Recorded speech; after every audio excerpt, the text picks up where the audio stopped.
Gérard Filoche, je suis un fils d'ouvrier, j'ai été ouvrier moi-même, j'ai fait plein de métiers avant de devenir inspecteur du travail. J'ai visité 9 à 10 000 entreprises, le code du travail à la main, ce qui m'a permis de comprendre ce que c'était la souffrance de ceux qui produisaient les richesses et qui n'en recevaient pas la part qu'ils méritent.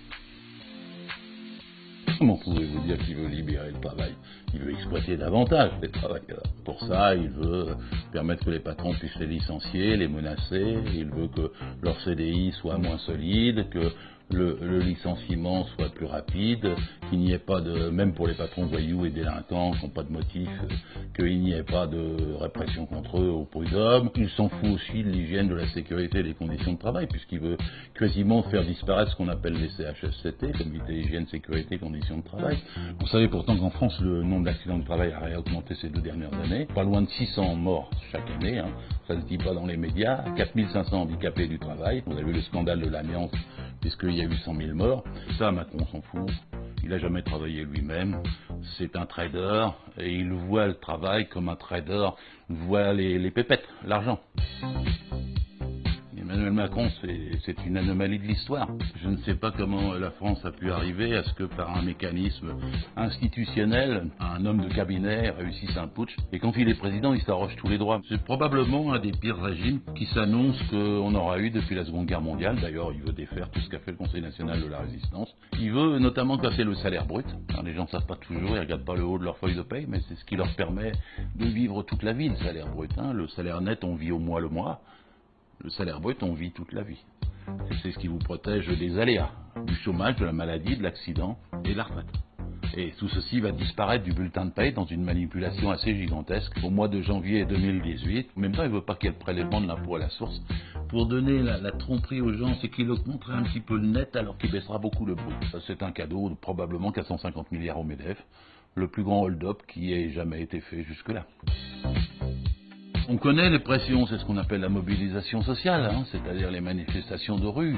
Mais, je le dis, il faut en faire. Ceci dit, il y a une leçon à tirer de l'année dernière, 2016, contre la loi El Khomri. Nous avons fait 14 manifestations. Nous étions archi-majoritaires dans l'opinion. Il y avait 80% des gens contre la loi El Khomri. Il y a peut-être eu 3,5 millions de personnes qui ont participé au moins une fois à l'un des défilés et on n'a pas été entendus. Donc les gens s'interrogent, qu'est-ce qu'il faut faire? Moi, je n'ai pas de consigne ni de moyens d'ailleurs d'en donner, mais j'observe que chaque fois qu'on a gagné dans notre pays, c'était quand les entreprises étaient occupées. C'est-à-dire en 1936, en mai-juin 68, chaque fois qu'il y a eu un tel mouvement que la société était paralysée comme en novembre-décembre 95. Et je me dis que si on veut avoir une riposte qui soit à la hauteur et qui permette de gagner sans gâcher des énergies, c'est sûrement un mouvement de ce type qui est nécessaire. Alors maintenant, on ne le décrète pas, c'est aux salariés d'en décider. D'abord, il faut dire aux gens qu'il faut qu'ils sortent la crise de leur tête. Tous les matins, on leur dit c'est la crise, serrez-vous la ceinture. C'est faux. Faux. La France n'a jamais été aussi riche. Il y a 600 milliards d'avoirs français dans les paradis fiscaux. Les 500 premières familles, d'ailleurs on vient d'avoir l'étude, ont augmenté pratiquement 12 fois en 10 ans leur fortune. 2 milliardaires, 2, possèdent plus que 20 millions de Français. Il y a 80 milliards de fraude fiscale et les impôts sur les grandes sociétés, c'est-à-dire sur les 1000 entreprises qui font 50% des produits intérieurs bruts, sont tellement bas que celles-ci accumulent des dizaines de milliards chaque année qu'elles ne mettent pas dans l'emploi.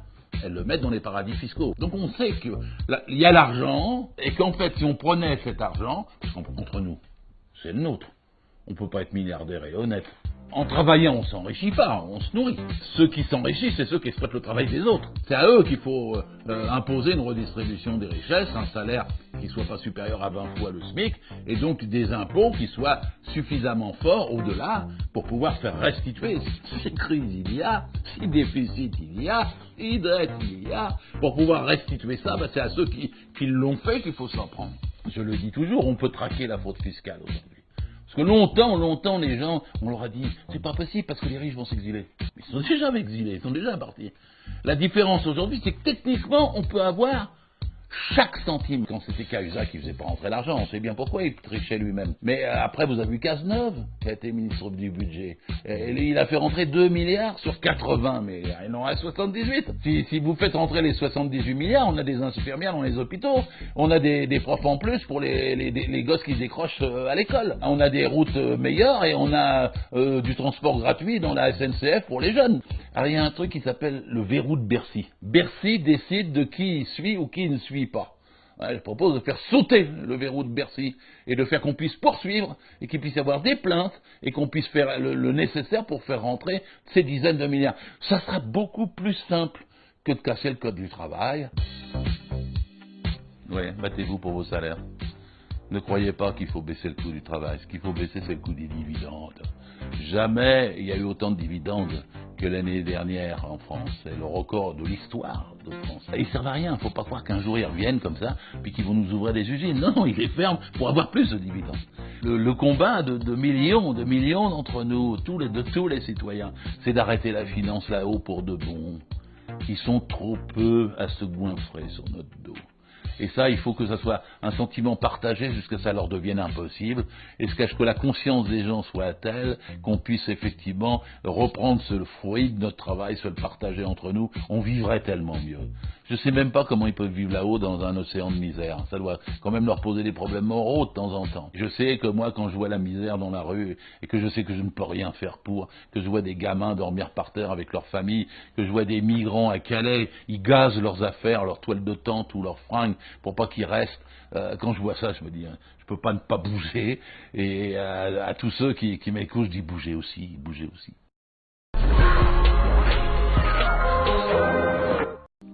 Gérard Filoche, je suis un fils d'ouvrier, j'ai été ouvrier moi-même, j'ai fait plein de métiers avant de devenir inspecteur du travail. J'ai visité 9 à 10 000 entreprises, le code du travail à la main, ce qui m'a permis de comprendre ce que c'était la souffrance de ceux qui produisaient les richesses et qui n'en recevaient pas la part qu'ils méritent.